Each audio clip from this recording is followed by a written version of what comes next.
Pastor Eliseo. Apocalipsis. Capítulo 4. Clase 70. El consejo de Pablo. Regocijaos. Una vez más, el apóstol Pablo, un enamorado de Dios y un visionario espiritual, da un consejo a los creyentes para que se descontaminen y puedan recibir las bendiciones de Dios.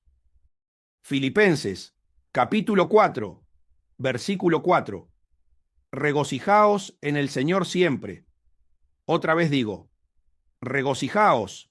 Es evidente que si el creyente está metido en un reino donde gobierna el diablo, éste siempre va a buscar situaciones para captar la atención del Hijo de Dios y contaminarlo para que pierda la estabilidad espiritual. Por ese motivo, el Padre nuestro dice, venga tu reino, hágase tu voluntad. El Evangelio consiste en traer un reino y copar el territorio de otro. Al leer las cartas de Pablo, se aprecian los ataques permanentes que recibió por parte del reino enemigo, pero él entendió que eran para perturbar su ánimo y hacer que declarara palabras negativas, acordes al lenguaje del diablo, para encarcelarlo espiritualmente. Debido a la constante insistencia del diablo por sacarlo de la voluntad del Padre Celestial, Pablo aprendió la importancia de sembrar incluso en la tormenta. A pesar de las situaciones difíciles que le podían sobrevenir, no cambiaba de lenguaje, seguía declarando palabras de fe.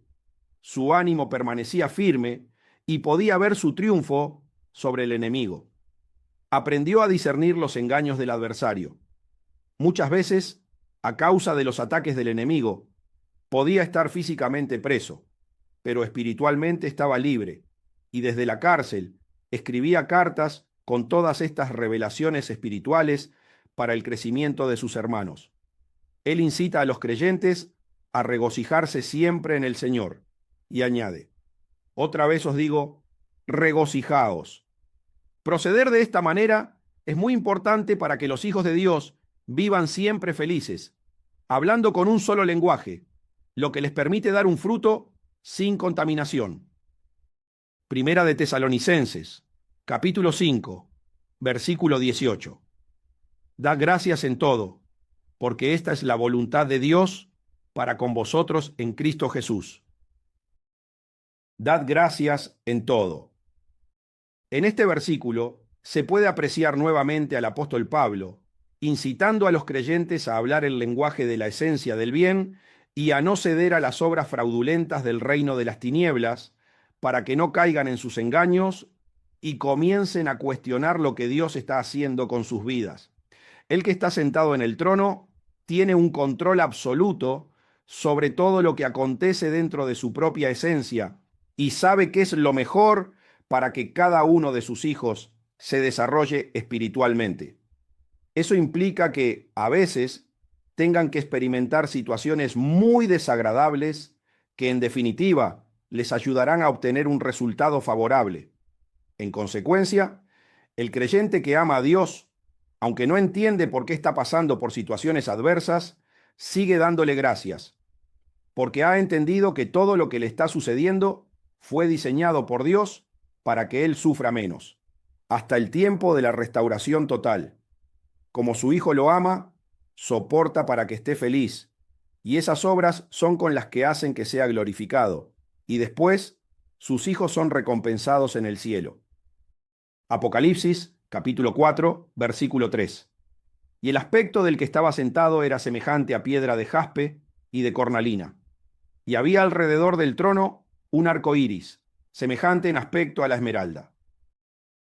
El ocupante del trono no se puede definir.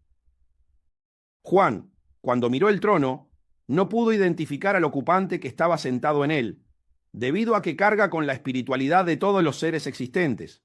Aún así, su majestuosidad es deslumbrante, y como no le es posible hacer una descripción de su aspecto físico, lo describe asemejándolo a piedras hermosas y de mucho valor, para destacar su gloria y esplendor.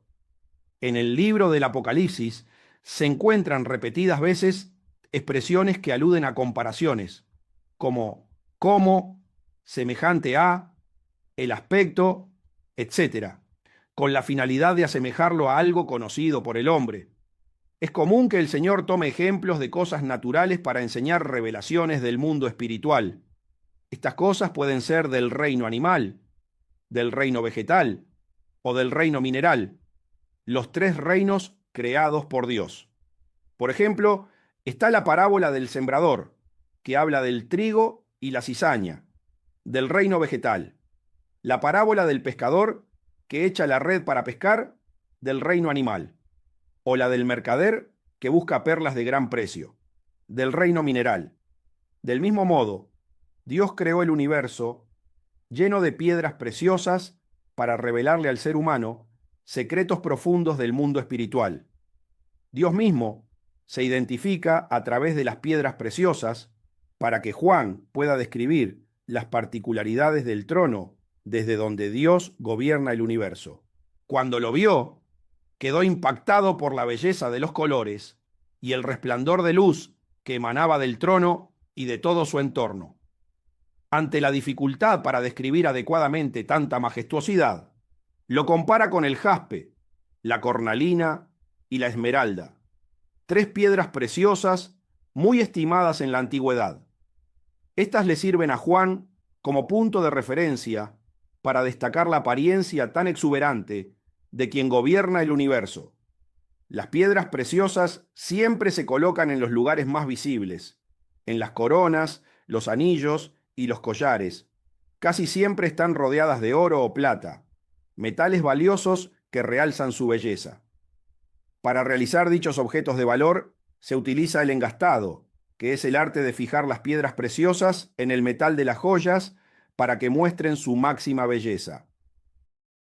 Jaspe, piedra moteada. La primera impresión de Juan era que su aspecto se parecía al jaspe, y este comparativo revela el estado espiritual en el que se encuentra momentáneamente el que está sentado en el trono, que procede a través de sus dos esencias, la del bien y la del mal, debido a la rebelión de Lucifer. La palabra hebrea para jaspe es yashfe, que significa piedra moteada, que se caracteriza precisamente por su color moteado o vetado, es decir, manchado o rayado. Puede encontrarse en una gran variedad de colores, entre los que se incluyen el blanco, rojo, naranja, amarillo, verde, azul, marrón y negro. Esto hace referencia a que no tiene un color definido y simboliza las diversas maneras en que se manifiesta en el trono, debido a la mezcla de sus dos esencias. Los verdaderos hijos de Dios lo movilizan con el buen lenguaje para que obre favorablemente, mientras que los pecadores y falsos creyentes lo hacen de la manera opuesta. Por eso Juan lo ve como el jaspe moteado o vetado. Es importante recordar que antes de la rebelión de Lucifer y de la desobediencia de Adán, todas las piedras preciosas eran hermosas, pero cuando los dos introdujeron la maldad en la esencia espiritual de Dios, el universo sufrió cambios, ya que esa descomposición afectó directamente al que está sentado en el trono. Y, mientras los malos participen de la creación, Dios deberá seguir procediendo de manera opuesta a su voluntad, hasta que llegue el día de la separación final entre lo bueno y lo malo, y nuevamente solo se manifieste la luz, y todo vuelva a ser bueno como al principio de la creación. En consecuencia, Juan lo ve semejante al jaspe moteado o vetado, porque su tonalidad va cambiando según el proceder de los espíritus creados. La cornalina, piedra de salvación. Juan, capítulo 3, versículo 16. Porque de tal manera amó Dios al mundo, que ha dado a su Hijo unigénito, para que todo aquel que en él cree no se pierda, mas tenga vida eterna. Luego, Juan dice que también se ve una piedra preciosa que se traduce como sardio o cornalina, de color rojo, que identifica el amor de Dios por su creación y el propósito divino de redimir a la humanidad. La cornalina representa la salvación, la sangre derramada por el Señor Jesús en la cruz para el perdón de los pecados, para tener acceso a la vida eterna. Las dos piedras representan el deseo de Dios de transformarse nuevamente en luz plena para que ya no lo identifiquen con Jehová, sino como el Padre Celestial. El jaspe en ese estado moteado representa a Dios cuando realizó su obra con sus dos esencias mezcladas, y todo estaba desordenado y vacío. La cornalina representa el momento en que el mismo Dios decidió definirse y dijo: sea la luz, y todo lo que creó después era bueno. En esa etapa de la eternidad, a Dios le resultó fácil definirse como la luz y, en el momento en que todo cambió y quedó completamente luminoso, sin ningunas tinieblas, toda su esencia mala quedó anulada, porque para tomar esa decisión en esa etapa de la creación del universo, solo estaba con su Hijo y su Espíritu, y los tres son uno. Sin embargo, después de la rebelión de Lucifer y la desobediencia de Adán, al estar diversificado su espíritu en ángeles y humanos, para volver a convertirse plenamente en luz, depende del libre albedrío que dio a todas sus criaturas. Y por ese motivo es la revolución espiritual que está padeciendo actualmente el que está sentado en el trono. La decisión de ser luz al principio fue rápida y fácil. Sea la luz, y fue la luz, pero con la diversificación para ser nuevamente luz, tiene que esperar en la definición de sus criaturas, que cada uno haga su elección por el bien o por el mal. En consecuencia, Juan también lo puede ver semejante a la cornalina, porque para definirse como luz por el resto de la eternidad, actualmente depende de la predicación del Evangelio para separar a los hombres que se arrepienten de sus pecados y reciben a su Hijo Jesús como el Salvador de aquellos otros que deciden seguir al diablo.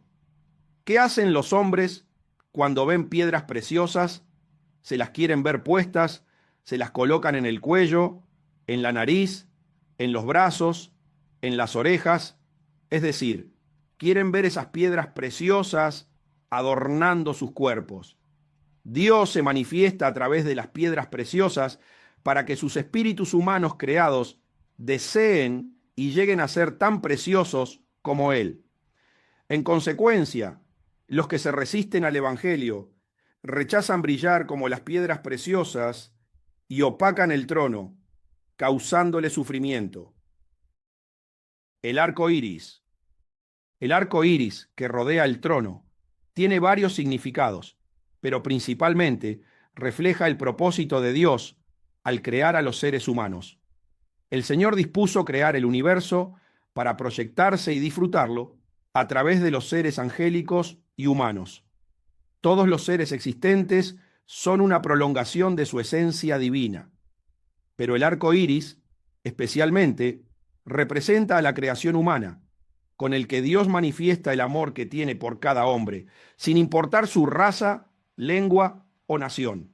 El arco iris también identifica la personalidad del Padre Celestial, su esencia del bien, y la variedad de colores simboliza la infinidad de alternativas con las que los hombres pueden experimentar la grandeza del Creador y manifestar su gloria a través de sus cuerpos. Cada creyente, individualmente, va evolucionando de acuerdo a la meditación que realice de la palabra de Dios, formando en su corazón con cada revelación la personalidad del Padre Celestial, para que después, con esa programación, pueda ser utilizado en el reino y haga sus galardones para cuando viva definitivamente en el cielo. En definitiva, los creó y les dio libre albedrío, para que cada uno que anhela ser su hijo escoja la parte de su personalidad que más le gustaría experimentar de su esencia del bien, correspondiente exclusivamente a la luz. Ese era el deseo del Señor antes de que Adán desobedeciera y permitiera que el pecado entrara en la segunda generación de humanos creados y que las tinieblas tomaran el control de sus vidas.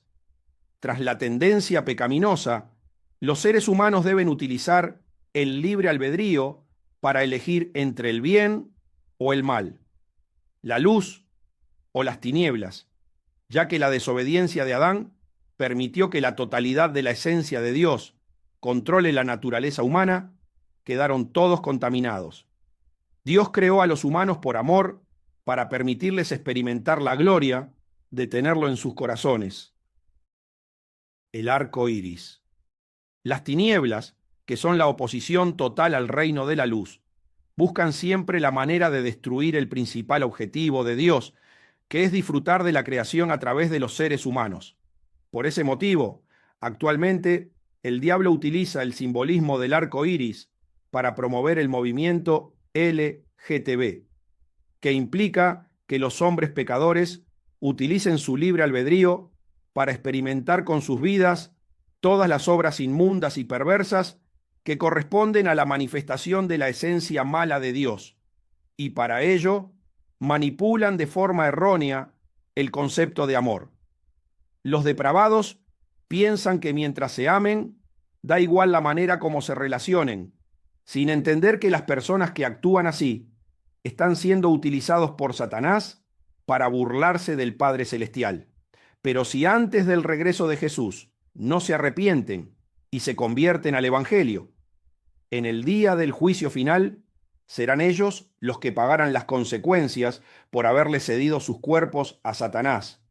El arco iris se ha convertido en un símbolo icónico asociado con el movimiento LGTB.